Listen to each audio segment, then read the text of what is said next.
Państwu, witam w kolejnym odcinku z serii Okiem Ekspertów. Ja się nazywam Adam Rolnik i zapraszam na odcinek poświęcony zakupom, przetargom. Dzisiaj będziemy oczywiście o tym mówić, natomiast nie będziemy poruszać się stricte w zakresie ustawy Prawo zamówień publicznych, ponieważ dzisiaj tematem naszego odcinka jest regulamin udzielania zamówień poniżej 130 000 złotych, czyli poniżej progu stosowania ustawy PZP. Zapewne będziemy poruszać również kwestie prawne związane z prawem zamówień publicznych, natomiast takim clou dzisiejszego tematu jest właśnie ten regulamin przetargów poniżej progu stosowania ustawy. Moim i Państwa gościem jest Jacek Liput, ekspert w zakresie prawa zamówień publicznych, radca prawny i partner w kancelarii GP Partners. Dzień dobry, panie Jacku. Dzień dobry Państwu.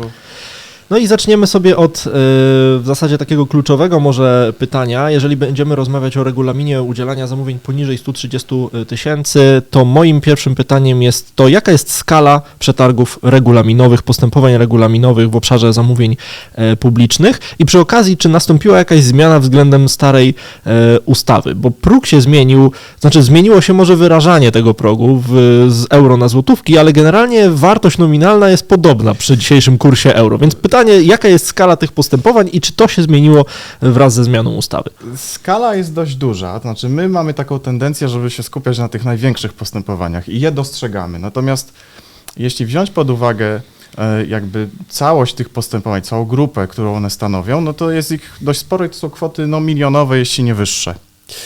Natomiast czy tutaj nastąpiła zmiana w stosunku do poprzedniej ustawy? Ja bym powiedział, że z samego tego faktu, że są nowe przepisy, jest trochę nowy próg, on jest bardzo podobny, trochę inaczej rzeczywiście wyrażony, natomiast no, z tego samego faktu no, tutaj jakiejś dużej zmiany nie było, raczej to są zmiany takie organiczne, powiedziałbym, związane z tym, że ten rynek się no, działa tak, a nie inaczej.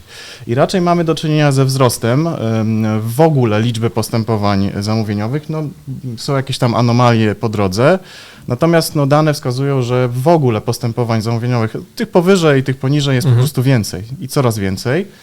Natomiast ja bym powiedział tak, no jeżeli dzisiaj będziemy rozmawiać o postępowaniach regulaminowych, to tutaj ja bym też wyróżnił szczególnie, no właściwie jest jedna grupa tych zamówień poniżej 130 000, natomiast drugą grupą, bardzo istotną, są zamówienia sektorowe, ale no podprogowe, znaczy te, które są pod progiem stosowania ustawy, pod progiem unijnym.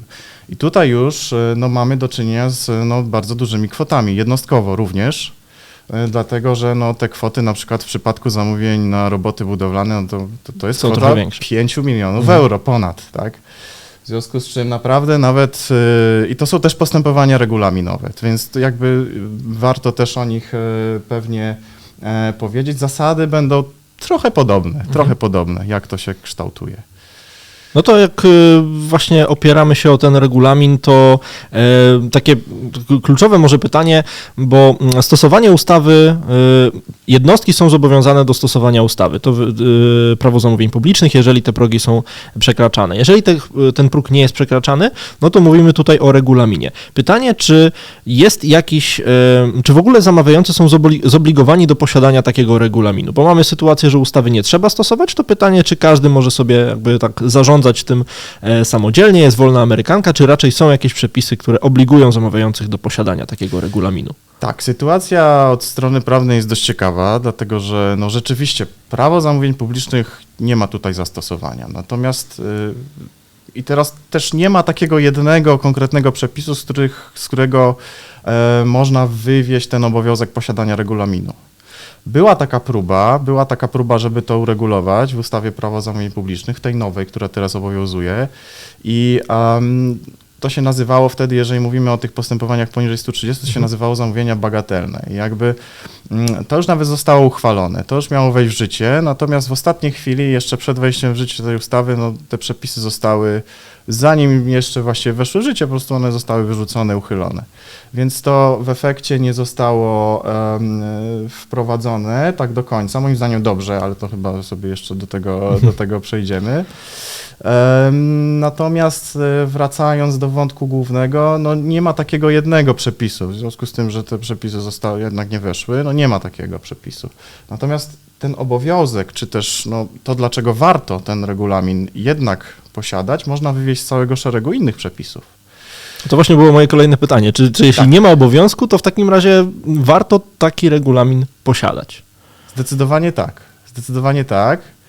I no po pierwsze zasady finansów publicznych, wydatkowania środków publicznych, w tym zasady odpowiedzialności za dyscyplinę finansów publicznych. Tutaj dobrze mieć po prostu jak uzasadnić, dlaczego te środki są wydawane w ten, a nie inny sposób. Po drugie, jest tryb przetargowy uregulowany, tryb zawierania umowy przetargowej, który jest uregulowany w kodeksie cywilnym. I to jest też dobre narzędzie do tego, żeby po prostu te umowy w tym trybie zawierać. Wtedy jakby mamy zastosowanie trybu przetargowego z KCE z taką nakładką swoistą, którą jest właśnie regulamin udzielania tychże zamówień. Ja bym powiedział tak, zasady odpowiedzialności też i to zarówno tej urzędniczej, że chodzi o to, żeby właśnie, to już trochę wspomniałem, mieć jak uzasadnić te zakupy, ale z drugiej strony, jeżeli mówimy o spółkach na przykład, to mam na myśli zamówienia sektorowe akurat, to zasady odpowiedzialności takiej zarządczej, czyli zarząd też tutaj odpowiada za to, żeby właściwie tutaj wydatkować środki, mieć też uzasadnienie po prostu. Więc jest cały szereg przepisów, który tutaj nam wchodzi. Ponadto ja bym powiedział również zasady ogólne prawa wspólnotowego. To znaczy swobodny przepływ towarów, swobodny przepływ usług. I tutaj Komisja Europejska już parę dobrych lat temu wydała komunikat dotyczący zamówień, do których nie mają zastosowania lub częściowo tylko mają zastosowanie dyrektywy unijne w sprawie zamówień publicznych. Ona tam kładzie nacisk na takie rzeczy, że niektóre rzeczy trzeba po prostu robić transparentnie, upubliczniać być może i to jest oczywiście instrument miękki, on nie obliguje też w taki sposób jak prawo powszechnie obowiązujące, natomiast zamawiający też powinni rozważyć na pewno takie zalecenia. Czyli są takie źródła, pośrednie trochę takie wymogi, nie wiem, czy można użyć tego słowa, żeby ten regulamin posiadać, czyli jakby takie te przepisy, o których pan wspomniał, i w przypadku nieposiadania takiego regulaminu zamawiający naraża się na nie wiem, jak to powiedzieć, złamanie tych zasad, o których pan mówił, o tej zasad transparentności, o tych zasad dyscypliny, jeżeli takiego regulaminu by nie posiadał? To będzie zależeć oczywiście od sytuacji, natomiast z całą pewnością te jakby zakupy i decyzje podejmowane będzie łatwiej uzasadnić, tak? I będzie jakby jasna procedura, dlaczego ten, a nie inny wykonawca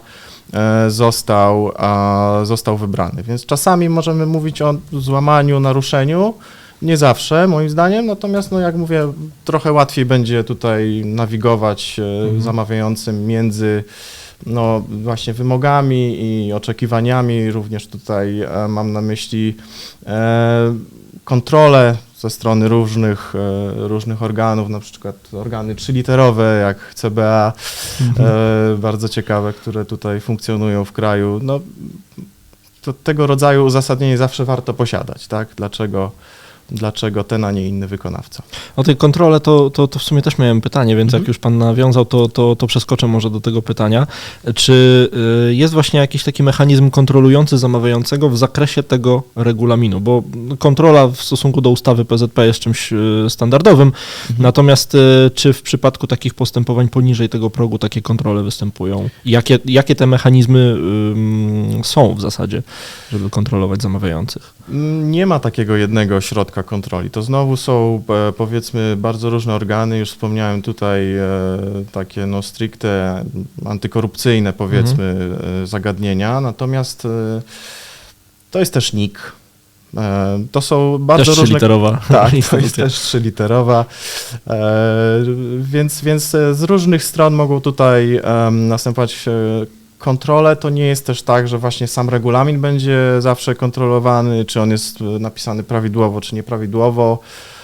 Natomiast właśnie w sposób wydatkowania środków, tak żeby to było właściwie zrobione i udokumentowane również. Czyli kontrolowany jest pewien obszar i regulamin jest jego elementem, bo posiadanie tego regulaminu jest jakimś tam argumentem dla zamawiających. Zgadza się. Jak ten obszar jest obsługiwany. Tak to działa. No to przejdźmy sobie teraz do samego regulaminu. Może trochę ogólne pytanie, ale tutaj pozwolę panu, że tak powiem, puścić wodę. Jak taki regulamin powinien wyglądać? Jak powinien być skonstruowany? Co powinien zawierać? Jakie są dobre praktyki przy tworzeniu takiego regulaminu? Ja powiem tak, no dostrzegając to, o czym wcześniej powiedziałem. Znaczy Podejrzewam, przepraszam jeszcze, że nie ma jakiegoś takiego wzoru, czy no, to nie jest tak, że wszystkie wyglądają tak samo pewnie. Znaczy wzór w pewnym sensie jakiś jest, dlatego że Urząd Zamówień Publicznych sporządził taki wzór regulaminu parę lat temu i on sobie wisi na stronie. I to jest regulamin dość prosty. Ja uważam, że on jest jako punkt startowy nawet ciekawy do wykorzystania.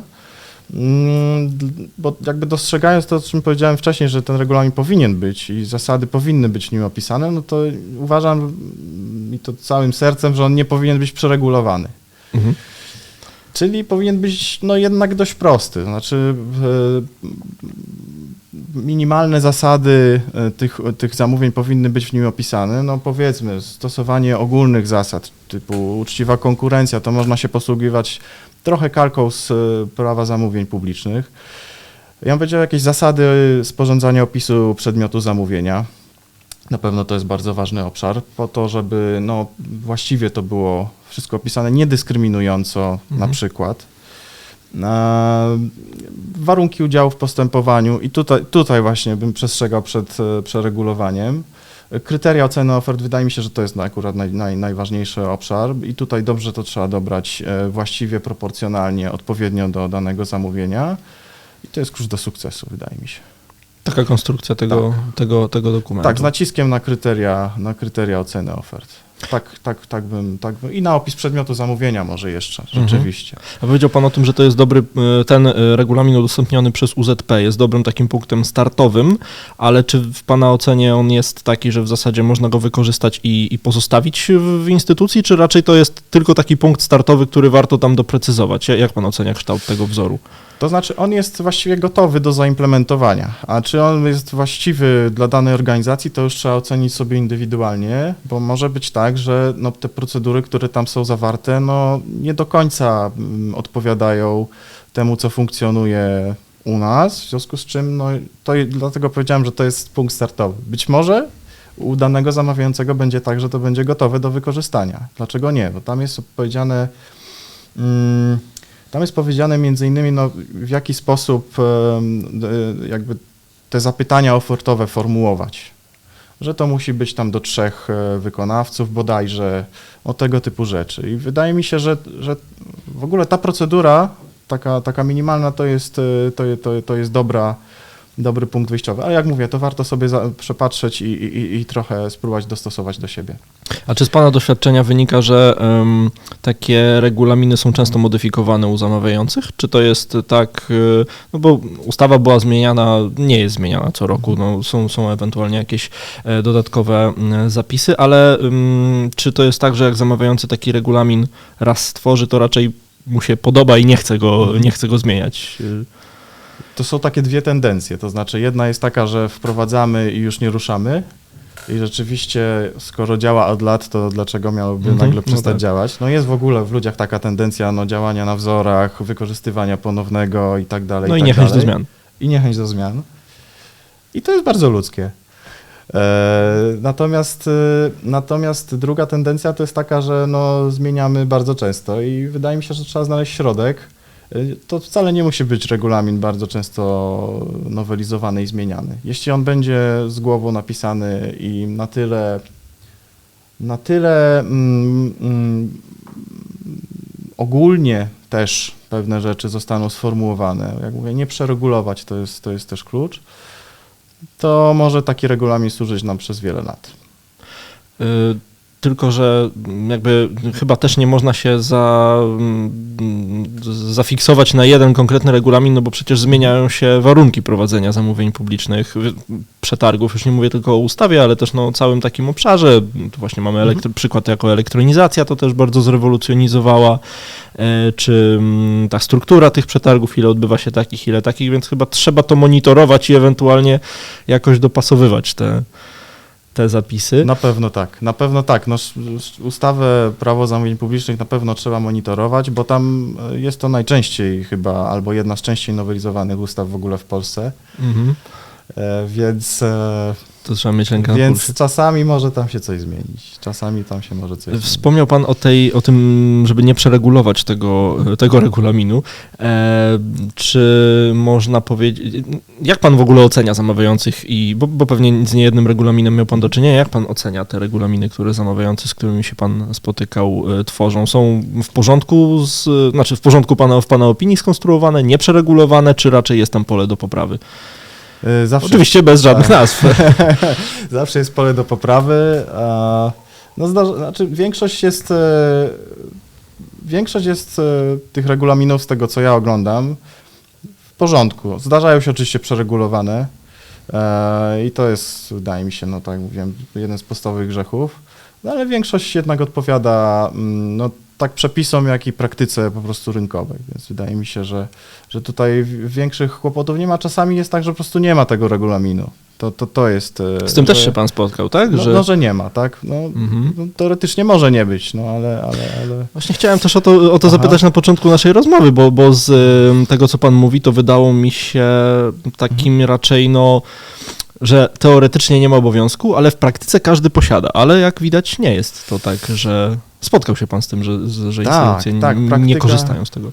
Tak, bo jakby co innego jest, czym innym jest to, że warto posiadać, jakie są argumenty na to, żeby jednak posiadać, a czym innym jest jakby to, co jest na rynku. I rzeczywiście na rynku jest tak, że nie każdy ten regulamin posiada. Jeżeli mówimy o tych poniżej 130 tysięcy, czyli tych poniżej stosowania ustawy w ogóle Prawo zamówień publicznych. Natomiast jeżeli mówimy o sektorowych, bo jeszcze tutaj może ten wątek zaznaczę, no to rzeczywiście tutaj funkcjonują jednak te regulaminy. One tutaj znajdują zastosowanie i tutaj ja się zupełnie nie dziwię i to jest bardzo dobra praktyka, dlatego, że tak jak mówiłem, te kwoty są już tutaj znacznie większe wydatkowane. Więc te progi stosowania ustawy Prawo zamówień publicznych są znacznie większe. Czyli krótko mówiąc, im mniejsze pieniądze, tym trochę jest mniej tych, takiego przekonania, że ten regulamin musi koniecznie być. Zgadza się. Takie naturalne w sumie. No bo trochę. Powiedzmy, jak ktoś ma do wydania tą kwotę poniżej tych 130 tysięcy złotych, no to może się wydaje, że to jest zamówienie takie naprawdę już niewielkie. Skoro nie ma jasnego przepisu, no to dlaczego tutaj nie rozmawiać z tym wykonawcą, już tak po prostu wynegocjować tą umowę, tylko z jednym. Ale jednak są te plusy regulaminu. Oczywiście też jest jakiś tutaj próg bagatelności, powiedzmy, czy reguła rozsądku i nasz ustawodawca, jak chciał uregulować te zamówienia bagatelne, czyli te poniżej 130, to powiedział, że jakby one obowiązują od 50 tysięcy złotych. I tutaj jakby w górę, pomiędzy tymi... Między 50 a 130. Tak.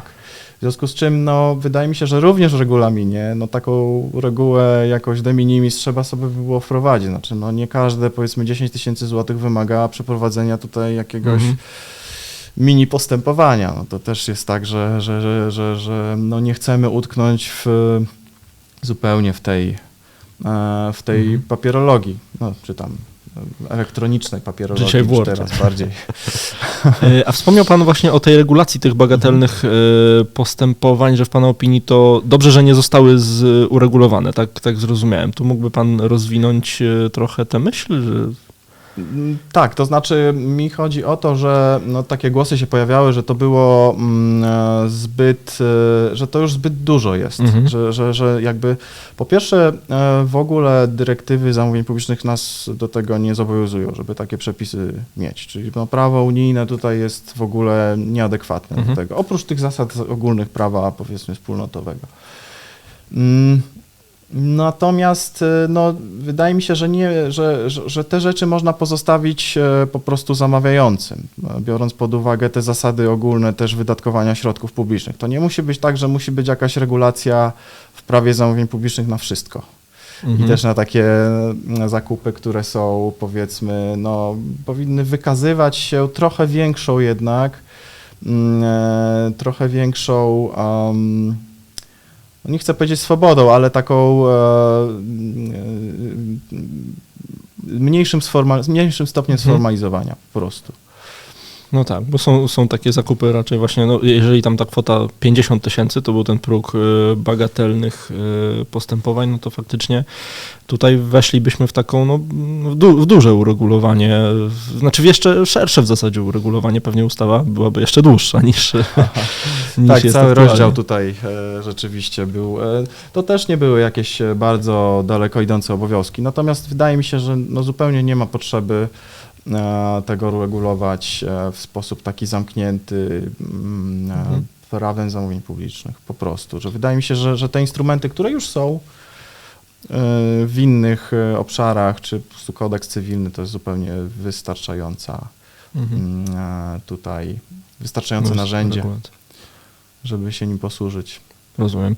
A to wracając może trochę jeszcze do tego regulaminu, bo pytałem o to, jak powinien wyglądać, tak, czy mógłby Pan jakieś takie dobre praktyki dla zamawiających przy tworzeniu takiego regulaminu wskazać? Mamy instytucję, która właśnie chce na przykład stworzyć ten regulamin, no, może korzystać ze wzoru, może tworzyć samodzielnie, na co tam zwrócić uwagę, żeby on dobrze po prostu wyglądał. No jeżeli mówimy... Jak długi w ogóle na przykład powinien być? Krótki. Krótki, okej. Jedna strona, tak?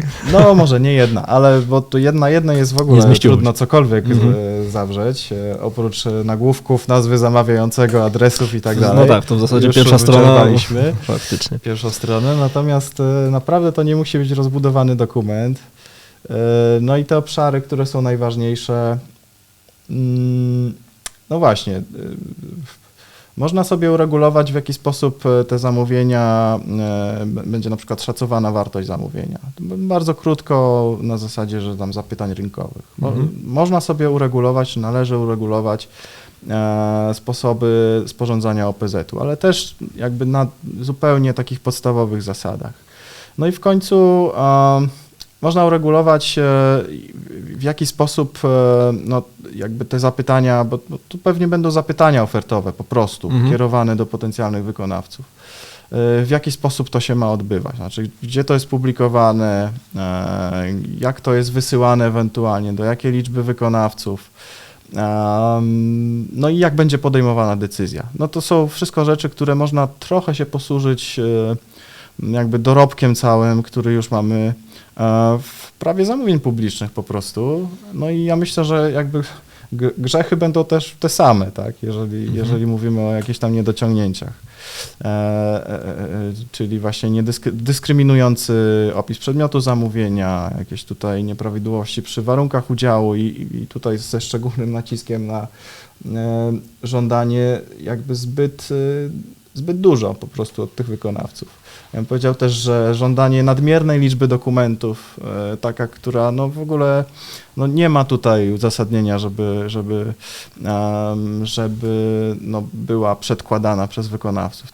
To jest taki też obszar. Więc w ogóle przeregulowanie tej procedury, no to tutaj jest szczególny nacisk na to. Właśnie tu chciałem też zapytać analogicznie o błędy z kolei przy tworzeniu takiego regulaminu. Jakich tam się błędów wystrzegać w zasadzie, żeby ten regulamin nie był, nie wiem, niekorzystny dla jednej czy dla drugiej strony? Tak. Albo może z jakimi pan się spotkał, powiedzmy też tymi regulaminami, które by pan właśnie pokazał jako taki wzór tego, jak, no może jak trochę nie powinien wyglądać, czy co tam powinno być zmienione. Znaczy, to wraca jak mantra, ale rzeczywiście on powinien być jak najprostszy. I tutaj nie ma co kombinować z jakimiś bardzo szczególnymi warunkami udziału w postępowaniu. Nie ma co żądać zbyt dużej liczby dokumentów. Chcemy mieć transparentność i procedurę taką, żeby tego wykonawcę właściwie wybrać, żeby móc powiedzieć, że tutaj jakby ta transparentność jest i że wzięliśmy pod uwagę nie tylko jednego, ale też kilku, ale nadmierny formalizm tutaj może być naprawdę zgubny. Więc no i jakby ten właściwe opisanie tego, na jakiej podstawie będzie decyzja podejmowana, czyli właśnie kryteria oceny ofert, to jest klucz. To jest klucz. A jeśli chodzi o kwoty, bo mówiliśmy tu o zapytaniach ofertowych, to zamawiający ustalają często kwotę, powyżej której już zapytania ofertowe musiły zostać wystosowane i one są często różne. To Pana zdaniem na jakim poziomie one powinny się kształtować w regulaminach? Czy to są zakupy za 5000, to już powinno być zapytanie ofertowe, czy można to troszkę wyżej zlokalizować? Moim zdaniem Czy z kolei jak najniżej, żeby właśnie była ta jak największa, nie wiem, konkurencyjność wśród wykonawców? konkurencyjność jest dobra, ale jak mówiłem, jakaś zasada rozsądku powinna obowiązywać. Wydaje mi się, że 5000 zł to jest tak naprawdę bardzo niska kwota. To jest bardzo niska kwota. Już nie. Rozumiem. Wydaje mi się, że bo to trzeba na pewno zważyć indywidualnie, ale ja nie chciałbym wchodzić w taką, nie radziłbym też wchodzić zamawiającym w taką naprawdę we wprowadzanie zbyt dużych też wymogów, jeśli nie trzeba ich wprowadzać. Więc tutaj przed tym przestrzegam. Nie zawsze też musi być to zapytanie ofertowe. Być może czasami wystarczy jakieś tutaj ogłoszenie na stronie, takie, żeby jakieś tutaj minimalne zasady transparentności zachować. To są też rzeczy indywidualne dotyczące tego, co kupujemy, jak kupujemy, w jakiej jesteśmy branży, jakim sektorze, więc no ale 5000 to jest kwota naprawdę bardzo, bardzo Niewielka. Bardzo mała i to nawet można się pokusić o jakoś tutaj indywidualne negocjacje po prostu. Rozumiem. A jeszcze tak w zasadzie chciałem zapytać, bo mówił Pan o tym, że regulamin powinien być prosty, możliwie jak najmniej sformalizowany. Czy to jest ukierunkowane, to ma być ukierunkowane dla wykonawców, żeby to oni mieli jak największą łatwość w składaniu tych ofert, bo przyszło mi też do głowy, przecież po drugiej stronie tego regulaminu jest zamawiający, który po coś ten regulamin tworzy i on też w pewien sposób zabezpiecza się przed tym, o czym mówiliśmy na początku, ma spełnić jakieś te wymogi, więc tutaj gdzie ten złoty środek znaleźć, żeby z kolei za prosty ten regulamin nie był, żeby nie powiedzieć, że w zasadzie po co on w ogóle jest, skoro są jakieś takie tylko górnolotne stwierdzenia i w zasadzie tyle. To rzeczywiście nadrzędnym celem, po drugiej stronie jest wykonawca, to prawda, i nadrzędnym celem jest wybór tego wykonawcy. To nie można wprowadzenie tego regulaminu to nie jest też sztuka dla sztuki, tylko to ma czemuś służyć. To ma służyć temu, żeby tego zamówienia podprogowego udzielić. Więc jeśli on będzie prosty, to on będzie prosty tak dla zamawiającego, który musi potem sobie nawigować w tym, powiedzmy, mini postępowaniu, czy jakkolwiek by tego nie nazwał, mini procedurze wyboru wykonawcy. Natomiast z drugiej strony on będzie też prosty dla zamawiającego, dla wykonawcy. I po prostu, więc na pewno dobrą tendencją jest upraszczanie tam gdzieś się. Ale pewne elementy jakby musi posiadać, żeby właśnie spełniać te wymogi nie bezpośrednie, wymogi posiadania regulaminu, ale te, o których Pan mówił na początku. Te zasady takie pośrednie, powiedziałbym, z których wynika, że warto ten regulamin posiadać, to on jednak musi jakoś być skonstruowany, żeby spełniać te warunki. Zgadza się, znaczy to nie może być tylko tak, że tam będzie napisane, że stosujemy zasady uczciwej konkurencji, równego traktowania wykonawców, tylko to musi się przełożyć na coś więcej. Być może właśnie jakieś mini zapytania ofertowe, być może jakieś tutaj upublicznienie ogłoszenia przynajmniej. Tego typu zagadnienia, więc jakiś tutaj szczątkowy element procedury na pewno się znajdzie. Natomiast rzeczywiście to uproszczenie regulaminu tak uprości życie zamawiającemu, jak i wykonawcom.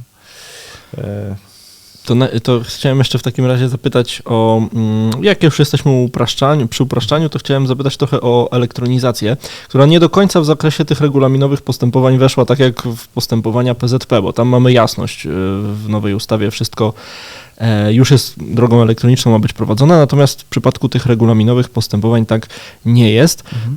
Na początek zapytam tak może luźno. Pana zdaniem dobrze, że ten wymóg elektronizacji nie dotyczy również tych zapytań ofertowych?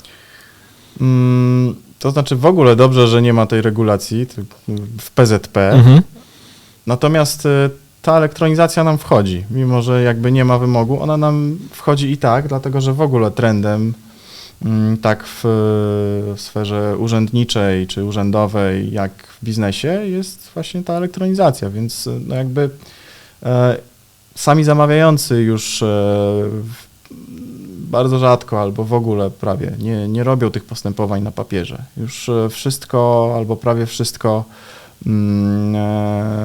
odbywa się przez internet tak naprawdę, bo to jest też ułatwienie. To ja tu może jeszcze doprecyzuję, wejdę trochę głębiej w tę elektronizację, ponieważ miałem na myśli platformy zakupowe, z których właśnie zamawiający korzystają w zakresie postępowań PZP. To są platformy komercyjne albo platforma rządowa. Natomiast właśnie jak z Pana zdaniem z tą chęcią wykorzystywania platform zakupowych w zakresie tych regulaminowych postępowań? Bo elektronizacja oczywiście jak najbardziej, ale właśnie no nie chodzi mi o mail, przesyłanie ofert mailem, tylko właśnie bardziej o wykorzystanie tych narzędzi i systemów. Jasne. No platformy jak najbardziej można z nich korzystać również w tych postępowaniach i zakładam też, że wielu zamawiających po prostu już korzysta i tak z tych platform. Przy okazji PZP. Przy okazji tych większych postępowań, więc dlaczego nie skorzystać z tego również w tych mniejszych postępowaniach? No, nawet jest łatwiej prawdopodobnie, bo po prostu już znamy narzędzie, już wiemy, jak się to stosuje, jak to działa, więc można to postępowanie też tam wrzucić, to jakby poniżej progów. No i na przykład sektorówka tak robi. W tych postępowaniach poniżej progów unijnych również. Zachęcałby Pan zamawiających, nie sektorowych, ale właśnie tych mniejszych do stosowania platform zakupowych, takich właśnie do wykorzystywania postępowań podprogowych, czy raczej obawialiby się tutaj jakichś problemów z wykonawcami, bo to jest jednak ta technologia czasem jest takim punktem opornym dla użytkowników. To znaczy, wydaje mi się, że... Maila już, mam na myśli to, że maila już każdy zdążył ogarnąć, natomiast jeszcze platformy zakupowe pewnie nie. I tak się zastanawiam, co będzie korzystniejsze dla zamawiających, czy wykorzystywanie tych narzędzi, czy raczej nie. Wydaje mi się, że wykorzystanie narzędzia, które już mamy i już z niego korzystamy, no to nie jest coś nadzwyczajnego, coś, co przekracza możliwości zamawiających.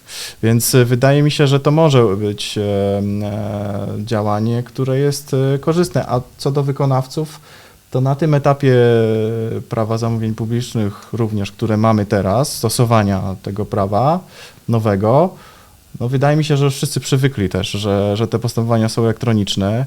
Oczywiście zdarzają się jakieś nieporozumienia tutaj ciągle co do na przykład rodzaju podpisu elektronicznego, jaki zastosować gdzie w PZP, bo pomyłki jak mówię się zdarzają, natomiast no, jakby świadomość jest i ona rośnie.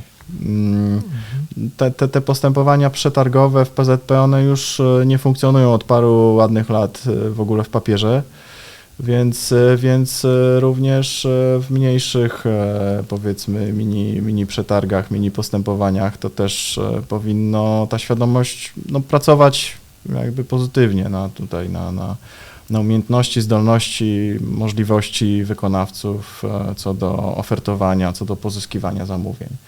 A to jak już poruszyliśmy ten temat podpisu elektronicznego, to jeszcze chciałem zapytać, bo podpis elektroniczny nie jest wymagany w tych zamówieniach podprogowych, ale czy zachęcałby Pan zamawiających właśnie do wykorzystywania takiego podpisu? Mówimy tu o zaufanym, o podpisie kwalifikowanym, bo to też jest jeszcze coś nowego, mam wrażenie. Czy raczej pozostać tradycyjnie przy zeskanowanych dokumentach, nawet podpisanych odręcznie, bo też się tak zdarza? Znaczy, rzeczywiście wymogu takiego nie ma, żeby stosować te podpisy. I też no tutaj rzeczywiście, tak jak mówiłem, mogą się zdarzać pomyłki, więc jeśli wpiszemy, z perspektywy zamawiającego, jeśli wpiszemy sobie jakiś wymóg, no to trzeba się liczyć z tym, że jakby tutaj czasami się zdarzy inaczej niż byśmy chcieli, czyli nie będzie na przykład podpis kwalifikowany, a zaufany i tak dalej. Nie trzeba tego robić, nie trzeba jakby z perspektywy zamawiającego, ja bym powiedział, że nie trzeba wcale wpisywać takiego wymogu do tych regulaminów. Natomiast samo wykorzystanie podpisów elektronicznych w obrocie, no ja jestem zwolennikiem, jak najbardziej, więc no zasadniczo to, że to jest używane coraz częściej i coraz większej ilości obszarów, no to jest dobrze. To jeszcze bym pana podpytał o zalety właśnie tych podpisów. Czemu jest pan zwolennikiem wykorzystania tego podpisu, a nie tego tradycyjnego? To znaczy on jednak, wiadomo, Bo to może trochę stanę w obronie może zamawiających, powiedzmy, którzy powiedzą, że to może utrudnić jednak wykonawcom w pewien sposób pracę, bo mogą po prostu tego nie mieć. Co prawda już ta tendencja wzrostowa jest dosyć mocna, chociażby jeśli chodzi o profil zaufany, który jest darmowy, ale jednak ja się spotykam z sytuacjami, w których wykonawcy tego po prostu nie mają. Tak, to się oczywiście zdarza, więc jakby z perspektywy zamawiającego, no w ich interesie wydaje mi się, że jest na razie jeszcze, żeby tego nie wpisywać do wymogów. Natomiast no, jakie są zalety? No, zalet jest sporo, znaczy no, to jest podpis, który i szczególnie tutaj mam na myśli kwalifikowany, on no, potwierdza tożsamość w sposób taki właściwie jak podpis, on ma równoważność podpisu własnoręcznego po prostu. I to jest w przepisach określone, że ta równoważność następuje, więc właściwie no, dla celów identyfikacji drugiej strony, jak i dla celów dowodowych na przykład, no to jest bardzo dobre narzędzie. Więc no, on jest rzeczywiście wykorzystywany w coraz większej tutaj, coraz szerzej. No prawnicy już na pewno powinni mieć taki podpis, No tak. szczególnie ci, którzy w przetargach pracują. No to zdecydowanie. No poza tym też chyba można wspomnieć o w sumie wygodzie tak naprawdę, bo to jest jednak ograniczenie czynności i chyba trochę sprawniejsze przesyłanie dokumentów czy podpisywanie. Kwestia, nie wiem, podrobienia chociażby też tego podpisu, też zaletą jest podpis elektroniczny. Zgadza się. No w tym momencie no wygoda, tak. W tym momencie są już rozwiązania, które polegają na tym, że można podpisać dokument jakikolwiek z komórki. No i to jest naprawdę bardzo wygodne, bo można w dowolnym miejscu, w dowolnym czasie ten dokument podpisać, wysłać. No i jest to naprawdę bardzo szybko. Odchodzi nam pobieranie, drukowanie, podpisywanie i skanowanie, czyli kilka czynności, które można zastąpić jedną. A na końcu niszczenie dokumentacji. A, to prawda, no właśnie. Po okresie retencji. I jeszcze jakieś inne tam poboczne tematy. No dobrze, to tym optymistycznym akcentem będziemy zbliżać się do końca. Podsumowując, zachęcamy do elektronizacji, Jak najbardziej. Tutaj do wykorzystywania podpisów elektronicznych. Dziękuję panu bardzo za rozmowę i państwu za uwagę. Kolejny odcinek z serii Okiem Ekspertów, tym razem w temacie regulaminu udzielania zamówień poniżej 130 000. Moim i państwa gościem był Jacek Liput, radca prawny, partner w kancelarii GP Partners. Dziękuję za uwagę i zapraszam na kolejne odcinki z naszej serii już niebawem.